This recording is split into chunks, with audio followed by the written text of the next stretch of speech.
Ayan, so magandang umaga sa ating lahat. April 21, 2026. So ito po yung order ni Sir Arthur Riquidan ng Block 9, Lot 7, Cuevas Bell Subdivision, Daang Hari Road, Molino, Bacoor, Cavite. Bacoor, Cavite pala ito.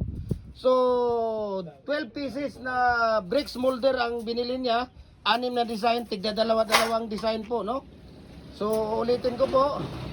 Ito po ay order ni Sir Arthur Riquidan ng Block 9, Lot 7, Cuevas Bell Subdivision, Daang Hari Road, Molino, Bacoor, Cavite. Kasalukuyang nasa barko po siya ngayon, no? Overseaman po siya.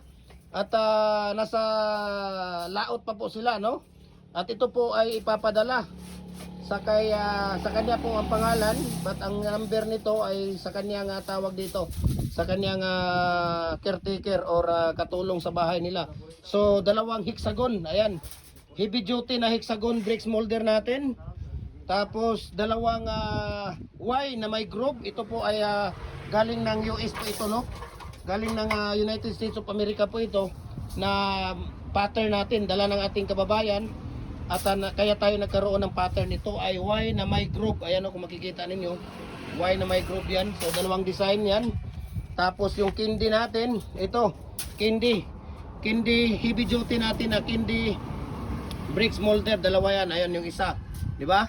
So number 8, ito yung design natin ng number 8. Ayan, dalawa din yan. Tapos dalawang zigzag. Ayan yung isa. Tapos yung isa. Okay? Tapos dalawang bar. Yan ang isa. Tapos ito yung isa. So thank you so much, no, for trusting Jim Hardware Cagayan de Oro. Sir Arthur Riquidan ng Block 9, Lot 7, Cuevas Bell Subdivision, Daang Hari Road, Molino, Bacoor, Cavite. Ayan. At tawag dito, hinihintay natin yung GNT Home or GNT Express dahil ngayon yung sabi nila napipick upin yung order niya. So nilabas na natin at dito natin nilalagay, okay? Dito natin nilalagay ito. So thank you so much Sir Arthur Riquidan ng Block 9, Lot 7, Cuevas Bell Subdivision, Daang Hari Road, Molino, Bacoor, Cavite. Kasulukuyang nasa barko po siya ngayon, no? Seaman po siya, isang overseas Filipino worker, isang OFW na seaman. At maraming salamat for trusting Jim Hardware Cagayan de Oro. So kagaya nito, ayan nga ang mga sinasabi ko sa inyo. Ayan, mayroon tayo dito nga tawag dito, ayan yung mga hollow blocks natin. Okay?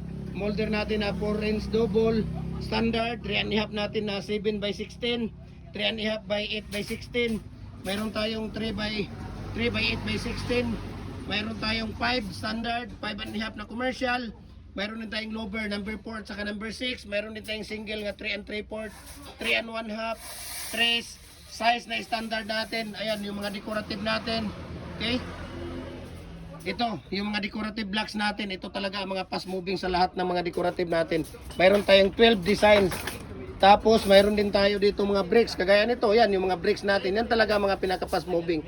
Lahat ng 12 designs, no? 13 designs pala ito. 12 designs pala ito yung bricks natin. Ito yung pinapabricate namin na pinaka fast moving sa lahat talaga. No, kagaya nito, yung mga decorative molder natin, yan yung mga decorative. Kagaya nito, dalawang design na yan, galing sa US yan, no? Dala ng ating kababayan.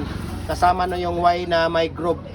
Yan po ang kasama ng ating molder na dala ng ating kababayan na galing sa ibang bansa, no? At ito, kagaya nito, pwede nating ipapadala ito through GNT Home or GNT Express. Pag sa Luzon, nasa mga 3 to 4 days lang siya.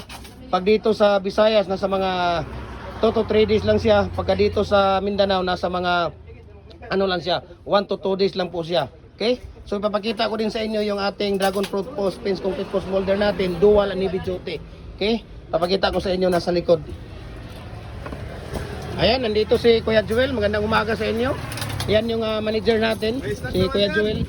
Tapos pag mayroon tayong concrete products, dapat mayroon tayong bar cutter, no? Pag mayroon tayong Dragon Fruit Post o Pins Concrete Post na concrete products natin, kailangan mayroon kang bar cutter para makakatipid ka. Okay?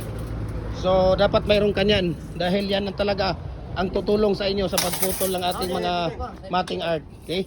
So dito tayo ngayon. Mayroon tayo dito nga Ito na nga, yung 4 holes natin na fix.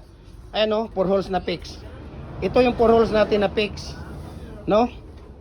Heavy duty, dual na po siya. Pwedeng dragon fruit post, pwedeng Pons concrete post. Adjustable din siya. Pwede ka nang gumawa dito 3 feet, 4 feet, 5 feet, 6 feet, 7 feet hanggang 8 feet. Mayroon din tayo ditong detachable. Ito ang kagandahan ng detachable. Okay? Yan ang pagkakaiba nila. Ito, hindi mo mababaklas yan. Ito, itong fix na yan. Hindi mo mababaklas ito. No? Hindi mo kayang baklasin yan. Kung sa bukid, dalhin mo yan doon.